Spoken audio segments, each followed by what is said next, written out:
Pas, viens. Soumaïa, viens vite à la Kaaba, vite. Yassir, dépêche-toi. Qu'y a-t-il? Je ne sais pas. Ah, le voilà. Allez, monte. Tu vois le messager de Dieu, Huda? Là. Il va parler. À ce moment-là, le prophète, bénédiction et salut de Dieu sur lui, dit: Ô habitants de la Mecque, si je vous dis qu'une armée se cache derrière cette colline, prête à vous attaquer, me croirez-vous? Nous croyons tout ce que tu dis, Mohammed. Tu as toujours dit la vérité.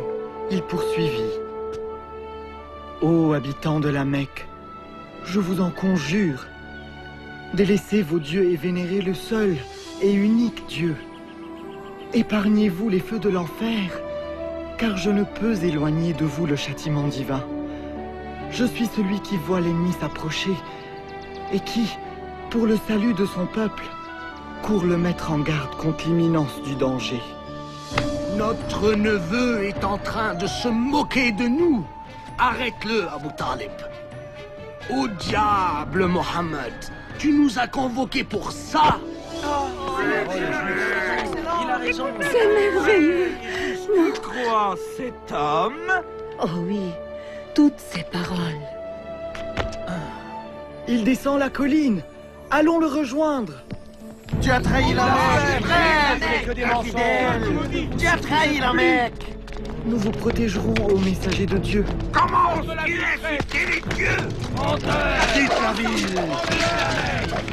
Joignez vos bras. Ne les laissez pas attaquer le prophète. Restez ensemble. Empêchez-les de passer. Tu ne peux pas faire ça, Bilal. Si le messager de Dieu ne prêche plus dans la clandestinité, je ne le suivrai plus en secret. Qu'est-ce qui se passe ici? Attends, ne me dis pas. Mon esclave se serait-il converti à l'islam? Mon corps peut appartenir, mais mon âme... Laisse-moi deviner. Tu crois que ton âme est libre? Non. Mon âme est aussi esclave, mais pas à toi. À Dieu. C'est là où tu te trompes, Bilal. Tu m'appartiens en entier. Tes idées, tes pensées, ton âme, tout m'appartient. Tout m'appartient. Dis-le. Renie la religion de Mohammed. Dis que ton âme m'appartient. Dis-le, Bilal. Dis-le, Bilal, dis-le. Il n'y a de Dieu que Dieu et Mohammed et son prophète. Voyons un peu ce que te dira sous la torture. Viens avec moi.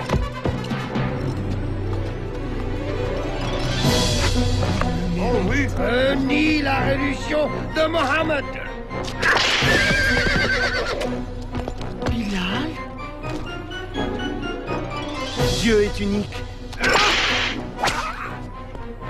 Dieu est unique.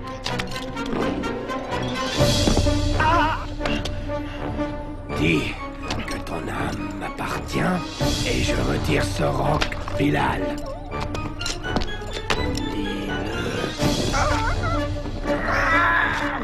Dieu est unique.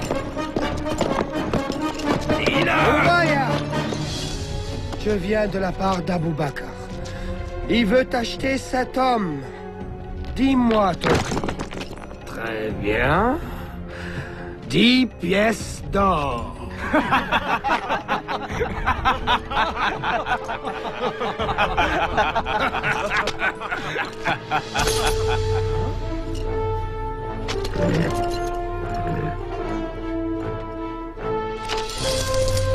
Tu crois avoir conclu un bon marché, hein? Dis à Abou Bakr que ce misérable esclave ne vaut pas plus de 3 pièces. Il était prêt à en payer 100.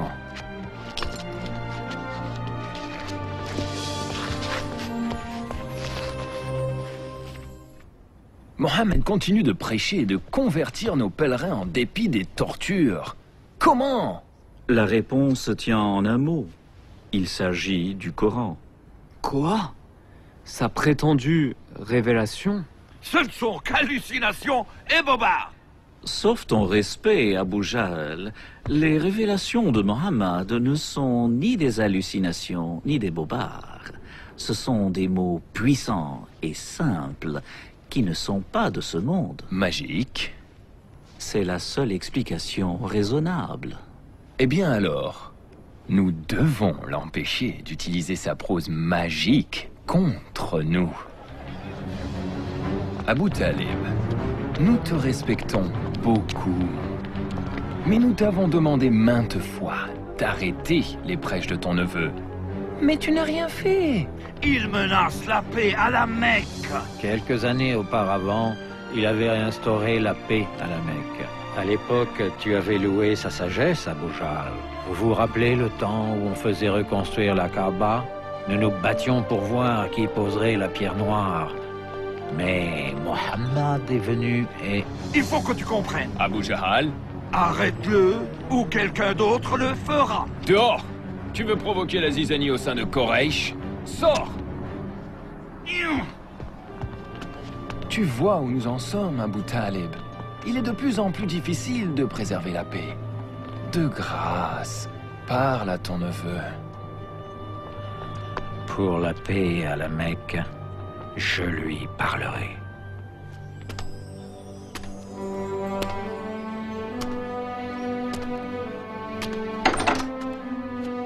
Mohammed, ferme la porte et entre. Viens, assieds-toi. Mon cher neveu, Quraysh, demande que tu arrêtes de prêcher. Si tu ne le fais pas, je crains de ne pouvoir te protéger. Je suis vieux, Mohammed.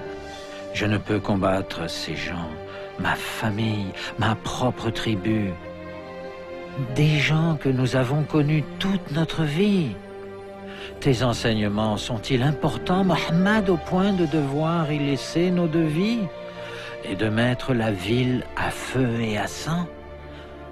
Au nom de la paix à la Mecque, arrête de prêcher. Ces propos attristèrent Mohammed. Bénédiction et salut de Dieu sur lui. Mais il répondit: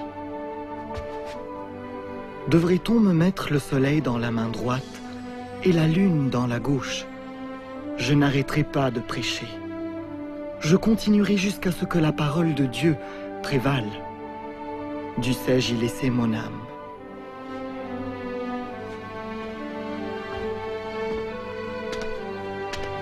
Mohammed, dis et fais ce que bon te semble. Ton oncle ne t'abandonnera jamais, ni maintenant, ni aussi longtemps qu'il vivra. Mohammed fait partie de notre clan.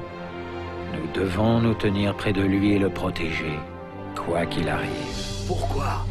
Pourquoi s'opposer à toute la Mecque pour un seul homme? Parce qu'il est notre neveu et parce qu'il n'a rien fait de mal.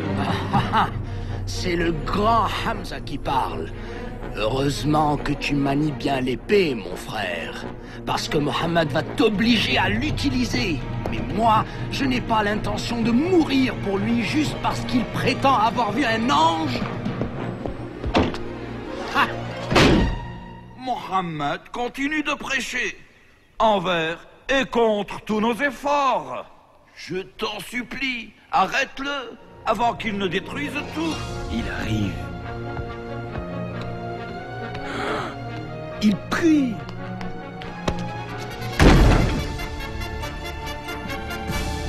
Infidèle! Je ne te laisserai pas détrôner nos dieux. Hérétique!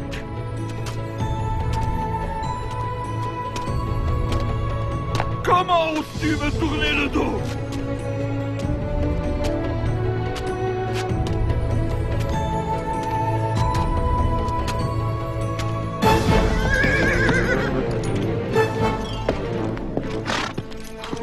Ah, Hamza, tu es de retour. De quoi s'agit-il?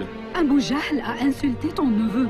Il a dit des choses horribles devant toute la ville. Et qu'a fait mon neveu? Rien. Il est juste parti. Il a essayé de prier ici ce matin même, mais je l'ai chassé. Si tu veux te battre contre quelqu'un, que ce soit contre moi, espèce de lâche. Comment oses-tu insulter Mohammed alors que nous sommes de la même religion?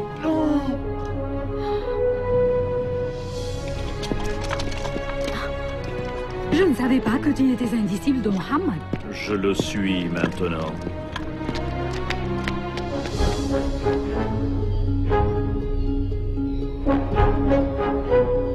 Fais ce que tu dois faire. Ce que tu enseignes est vrai, mon neveu. Je l'ai ressenti dans chacune de tes paroles. C'est pourquoi je peux le dire, il n'y a de Dieu qu'Allah, et tu es son messager.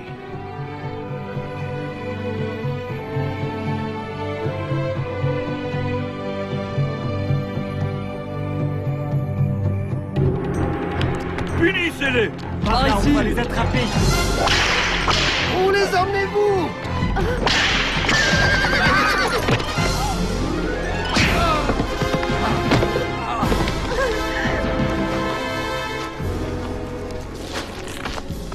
Arrêtez!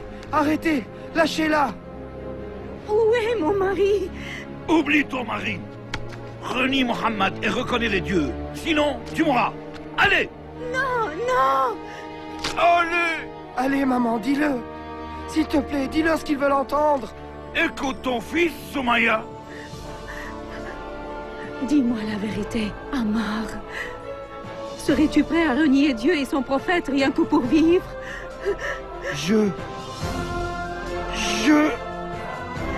Moi non plus. Il n'y a de Dieu que Dieu. Et Mohammed est son messager. Tu te moques de moi! Tu viens de prononcer tes derniers mots!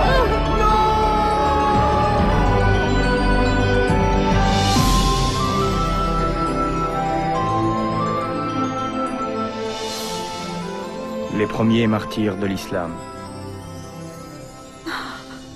Pauvre Soumaya. Pauvre Yasser. Dieu merci. Ammar est toujours vivant. Comment va-t-il? Le prophète le console de son mieux. Mais il craint pour nos vies. Il nous demande de nous réfugier en Abyssinie. En Abyssinie? Elle est gouvernée par un roi chrétien.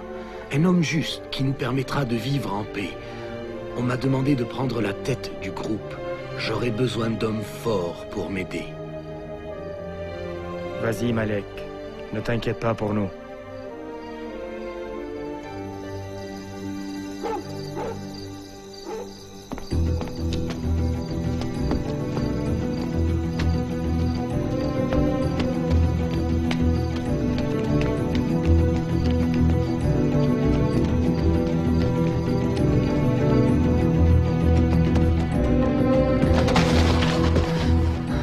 Nous ne devons pas nous arrêter.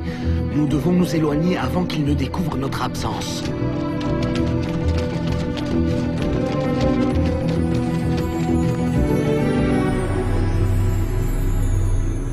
Ils sont probablement en Abyssinie déjà. Demande à Khaled de prendre quelques hommes et de se lancer à leur poursuite. Il faut absolument les ramener et les punir, pour que tout le monde sache que la rébellion ne sera pas tolérée à la Mecque.